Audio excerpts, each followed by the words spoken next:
Macam mana kita tahu kapasiti dia penuh tuan? Okey, ini berkaitan dengan UP_TVET lagi. Saya yakin dan pasti ramai sekarang ini dalam tempoh nak buat rayuan di UP_TVET. Dan selalunya mereka yang buat rayuan ataupun mereka yang mohon program UP_TVET dapat maklumat macam ni. Kapasiti dah penuh. So, saya sekali lagi nak explain pada tuan-tuan puan, program-program kemahiran ni berbeza sedikit dengan aliran akademik. Aliran akademik dia tak kisah berapa orang yang dia nak ambil. Hampir 100 orang pun dia boleh ambil. Tapi untuk UP_TVET ataupun program-program TVET, terutamanya di bawah Jabatan Pembangunan Kemahiran, dia perlu mengikut kapasiti.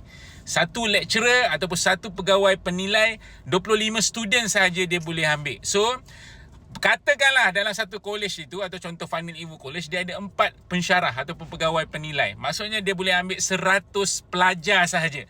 Kalau habis 100 orang tu dah daftar, dah lapor diri, maksudnya dah tak boleh dah ambil lebih daripada 100 orang. Itu yang pertama yang bermaksud kapasiti penuh. So, bila anda pergi kat UP_TVET, kapasiti dah penuh, maksudnya anda tak boleh apply dah program tu.